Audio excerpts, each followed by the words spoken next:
الكرسي ده وصل للحالة السيئة دي بعد ما تعرض للشمس والتراب والمطر لفترة طويلة. والنهاردة هنشوف مع بعض ازاي هنجدده ونعيد دهانه مرة تانية عشان يرجع للحالة الجيدة اللي كان عليها لما اشتريناه زي الشكل اللي شايفينه قدامنا. والدهان اللي هنعمله النهاردة اسمه دهان أستر.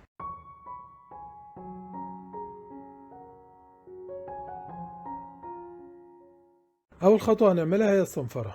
هنصنفر الخشب كويس بصنفرة خشنة، ورقم الصنفرة اللي هنستخدمها بيكون بحسب حالة الخشب، ومرحلة الصنفرة هي أهم مرحلة في الشغل كله. ولازم نراعي في الصنفرة إننا بنعالج أي خدوش في الخشب، وكمان بنزيل آثار الدهان القديم. ولازم الصنفرة تكون في اتجاه ثمرة الخشب زي ما احنا شايفين عشان الخشب ما يتجرحش.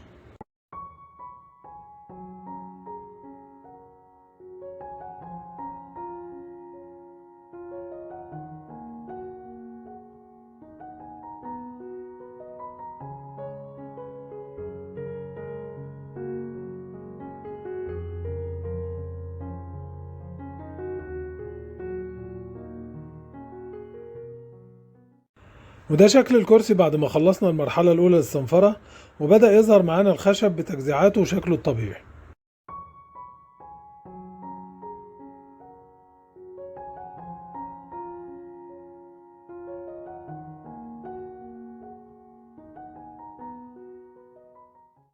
ودلوقتي هنبدأ مرحلة صباغة الخشب، وأنا هنا هستخدم صباغة مائية ودرجة اللون من البنيات، وقريبة جدا من درجة الدهان القديم.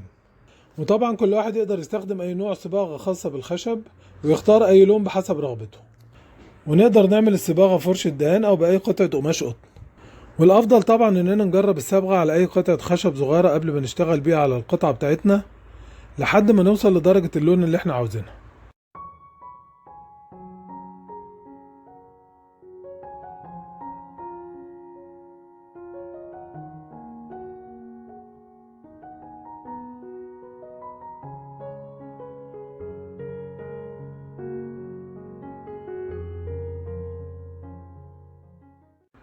الصبغة المائية طبعا بتجف بسرعة، وده شكلها بعد الجفاف.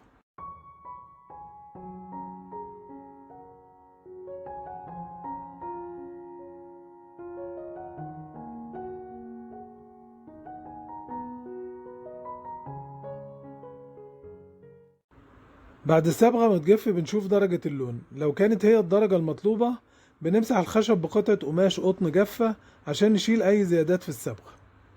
ولو كانت درجة اللون أغمق من الدرجة المطلوبة بنمسح الخشب بقطعة قماش قطن مبللة بالمية على خفيف عشان نخفف درجة اللون لحد ما نوصل للدرجة اللي عاوزينها زي ما هنشوف دلوقتي.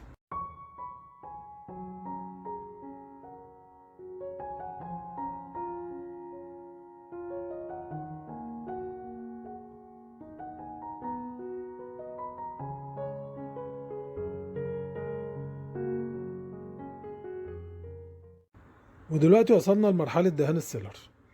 بنخفف السيلر بالتنر الخاص بيه وبندهنه على الخشب زي أي دهان، إما باستخدام فرشة الدهان أو باستخدام قطعة قماش قطن. واللي عاوز يعرف معلومات أكتر عن السيلر وطريقة تخفيفه واستخدامه يقدر يرجع للفيديو الخاص بالسيلر على القناة، وهسيب لكم الرابط بتاعه في صندوق الوصف تحت الفيديو.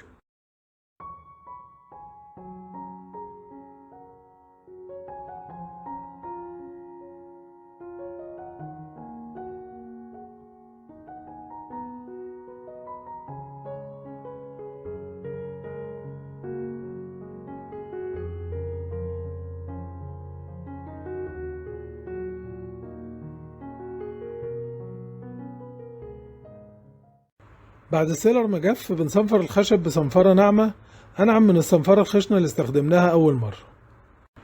واللون الأبيض أو لون التجير اللي احنا شايفينه ده لون غبار السيلر من أثر الصنفرة، وده شيء طبيعي في الشغل ده. بس المهم ما نضغطش جامد بالصنفرة عشان ما نعملش إزالة لطبقة السيلر اللي دهناها، لأن المطلوب من الصنفرة هو تجهيز القطع عشان تقبل دهان الطبقة التانية من السيلر بدون مشاكل.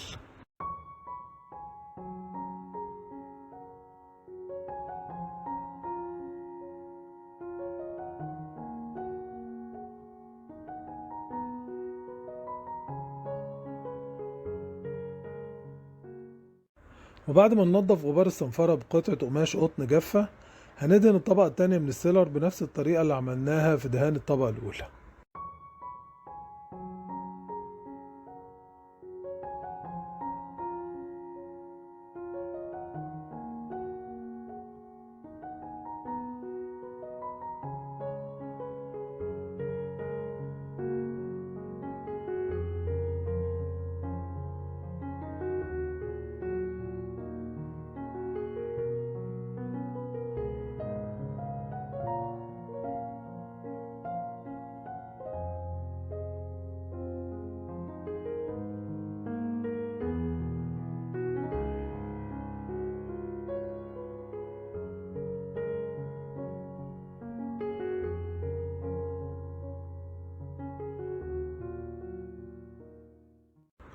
وبعد جفاف الطبقة التانية من السيلر هنصنفر الخشب تاني، لكن بصنفرة أنعم من اللي استخدمناها مع الطبقة الأولى.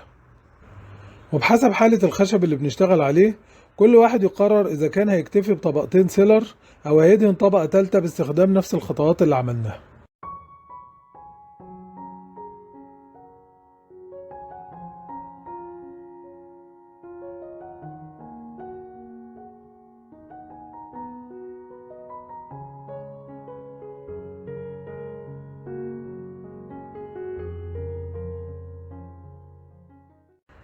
بعد كده بننضف الخشب كويس من غبار الصنفرة بقطعة قماش قطن جافة قبل ما ندهن الورنيش بتاعنا.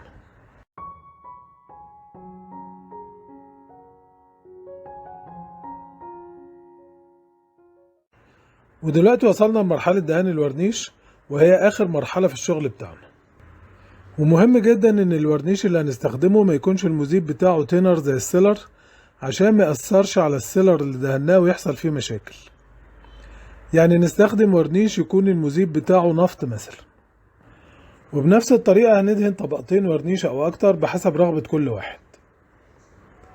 ودهان الورنيش ممكن يكون بالفرشة أو بالرش.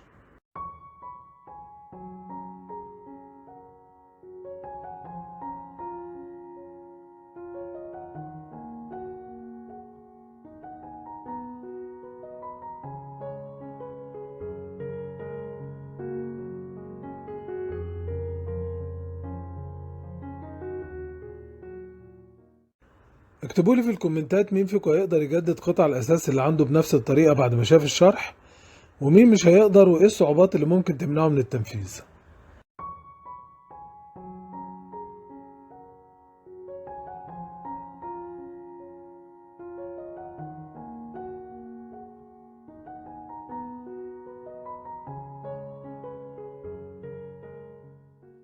وده الشكل النهائي للكرسي بتاعنا بعد التجديد.